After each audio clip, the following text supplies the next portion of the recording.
இந்த உலகத்திலே தீர்க்கவே முடியாத மர்மங்கள் என்று சொல்லி பல்வேறு விடயங்கள் இருக்கின்றன. அதிலே குறிப்பாக வேற்றுக்கிரகவாசிகள் அல்லது வேற்றுக்கிரக உயிரினங்கள் தொடர்பிலே நம்பிக்கை கொண்டிருக்கின்ற தரப்புகள், ஆய்வாளர்கள், அந்த துறையிலே ஆய்வு செய்கின்றவர்கள் பண்டைய கட்டுமானங்கள் அல்லது பண்டைய நாகரிகங்களிலே குறிப்பிட்டிருக்கின்ற சில சுவர் ஓவியங்கள், சில உருவங்கள், சில விடயங்களை அவர்கள் வேற்றுக்கிரக வாசிகள் அல்லது வேற்றுக்கிரக மனிதர்கள் அவர்களோடு இந்த பூமியிலே வாழ்ந்த மனிதர்கள் கொண்டிருந்த உறவுகள் குறித்தெல்லாம் அதிகளவான விடயங்களை பேசுகின்றார்கள். அவை இந்த உலகத்தில் இன்றைய வரை தீர்க்க முடியாத மர்மங்களாக இருக்கின்றன. பல விடயங்கள் இருக்கின்றன, அதிலே இதுவும் ஒன்றாக இருக்கின்றது. இந்த வகையிலே வேற்றுக்கிரகவான் முன்னரே குறிப்பிட்டது போன்று வேற்றுக்கிரகவாசிகள் அல்லது வேற்றுக்கிரக உயிரினங்கள் தொடர்பிலே நம்பிக்கை கொண்ட அல்லது அவற்றின் மீது ஈர்ப்பு கொண்ட ஆய்வாளர்கள் என்ன சொல்கிறார்கள் என்று சொன்னால், இலங்கையிலும் நட்சத்திரங்களுக்கான நுழைவாயில் ஒன்று இருக்குன்னு சொல்லினோம். இது உங்களால் நம்பக்கூடிய மாதிரி இருக்குமா இல்லையான்றது எனக்கு தெரியல. ஆனால் அவர்களுடைய வாதம் இலங்கையில் நட்சத்திரங்களுக்கான நுழைவாயில், அதாவது ஸ்டார்கேட் என்று அவர்கள் குறிப்பிடுகின்ற ஒரு இடம் ஒன்று இருக்குது. குறிப்பாக அது அனுராதபுரம் மாவட்டத்தில் இருக்கின்றது என்று அவர்கள் குறிப்பிடுகின்றார்கள். அது குறித்து தான் நாங்கள் இந்த பதிவிலே பார்க்க இருக்கின்றோம். முழுக்க முழுக்க வித்தியாசமான பதிவாக இந்த பதிவு இருக்கும். குறிப்பாக இலங்கையில் இருக்கின்ற விடயம் என்ற அடிப்படையிலே நீங்கள் பார்த்து கொண்டிருப்பது ஜேசெட் தமிழ் A to Z. தொடர்ந்து எங்களுடைய வீடியோக்களுக்கு உங்களுடைய பூரணமான ஒத்துழைப்பை தாருங்கள்.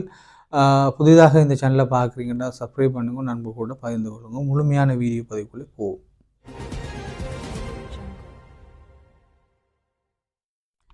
அனுராதபுரம் மாவட்டத்தில் இருக்கின்ற ரன் மசு உயன என்கின்ற பூங்கா, அதை ஆங்கிலத்திலே தி ராயல் கோல்ட்ஃபிஷ் பார்க் என்று சொல்லினோம். தங்கமீன் பூங்கா என்று அந்த இடத்தை அந்த பூங்காவை விவரிக்கின்றார்கள். அந்த பூங்காவிலே தான் இந்த ஸ்டார்கேட் என்று வேற்றுக்கிரகவாசிகள் தொடர்பான ஆய்வுகளை மேற்கொண்டிருக்கின்ற ஆய்வாளர்கள் மற்றும் அதில் ஈடுபாடு கொண்டவர்கள் குறிப்பிடுகின்ற அந்த ஸ்டார்கேட் என்றது இருக்கின்றது. இந்த ஸ்டார்கேட் என்று சொல்லிச்சுன்னா நீங்கள் ஏதோ கேட் என்று ஒரு கதவு மாதிரி இது மாதிரி இருக்க முடியல.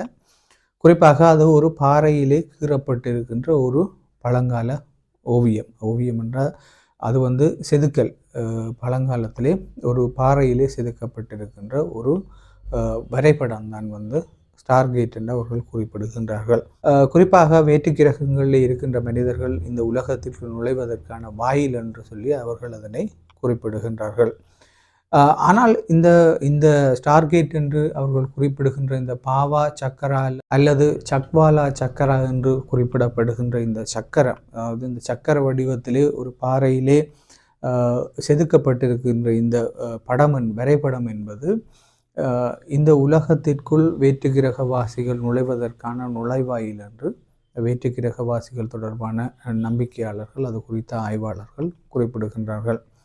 எது எவ்வாறாக இருந்தாலும் கூட எப்படி வேற்றுக்கிரகவாசிகள் தொடர்பான நம்பிக்கைகள் இன்றளவும் இந்த உலகத்திலே நிரூபிக்கப்பட முடியாத ஒன்றாக இருக்கின்றதோ, அதே போன்று இந்த விடயமும் வேற்றுக்கிரகவாசிகளுக்கான நுழைவாயில் என்று குறிப்பிடப்படுகின்ற இந்த விடயமும் இன்றளவும் நிரூபிக்கப்படாத ஒன்றாக இருந்து கொண்டிருக்கின்றது. 1911ஆம் ஆண்டிலே இந்த விடயத்திலே, அதாவது தொல்லியல் விடயத்திலே தொல்லியல் துறையிலே ஆய்வுகளை மேற்கொள்கின்ற பெல்லி என்பவர் இந்த வரைபடத்தை ஆய்வுகள் செய்து அதன் அடிப்படையில் அவர் குறிப்பிடுகின்றார், பண்டைய மனிதர்கள் இந்த பூகோளம் பற்றிய அவர்கள் அன்று பெற்றிருந்த புரிதல்களின் அடிப்படையிலே அவர்கள் வரைந்திருக்கின்ற அல்லது செதுக்கி இருக்கின்ற ஒரு வரைபடம் தான் இது என்றும், அல்லது அன்றிருந்த மக்களிடத்திலே காணப்பட்ட மத நம்பிக்கைகள் அல்லது சடங்குகள் அடிப்படையிலே வரையப்பட்ட அல்லது செதுக்கப்பட்ட ஒரு வரைபடமாக இது இருக்கலாம் என்றும் அவர் குறிப்பிடுகின்றார். அனுராதபுர ராஜ்யத்தினுடைய காலப்பகுதி என்பது கிறிஸ்துவுக்கு முன் 400களிலே தொடங்கி கிறிஸ்துவுக்கு பின் 1000கள் வரை அதனுடைய ஆட்சி காலம் என்பது அல்லது அதனுடைய உயிர்ப்பு காலம் என்பது இருந்திருக்கின்றது. ஆனால் இந்த வரைபடம் அல்லது இந்த சுவரிலே செதுக்கப்பட்டிருக்கின்ற வரைபடம் என்பது கிட்டத்தட்ட 5000 ஆண்டுகள் பழமையானது என்று தொல்லியல் ஆய்வாளர்கள் மிக தெளிவாக குறிப்பிடுகின்றார்கள். ஆக இதனுடைய பயன்பாட்டு காலம் வந்து ராவணனோடு தொடர்பு படுத்தப்படுவதை நாங்கள் பார்க்கக்கூடியதாக இருக்கின்றது. நாங்கள் ஏற்கனவே திரும்ப திரும்ப சொல்கிற மாதிரி இருக்கலாம். ஆனால் எப்படி இந்த வேற்றுக்கிரகவாசிகள் தொடர்பான நம்பிக்கைகள் இன்றளவு நிரூபிக்கப்பட முடியாமல் இருக்கிறதோ, நிரூபணமற்றிருக்கின்றதோ, இந்த விடயமும் இன்றளவு நிரூபிக்கப்பட முடியாத அல்லது நிரூபிக்கப்படாத ஒன்றாக இருந்து கொண்டிருக்கின்றது என்பதுதான் இங்கே குறிப்பிட்டு சொல்லக்கூடிய விடயமாகும். மீண்டும் நாளை மேலும் ஒரு வீடியோ பதிவிலே சந்திப்போம். நன்றி, வணக்கம்.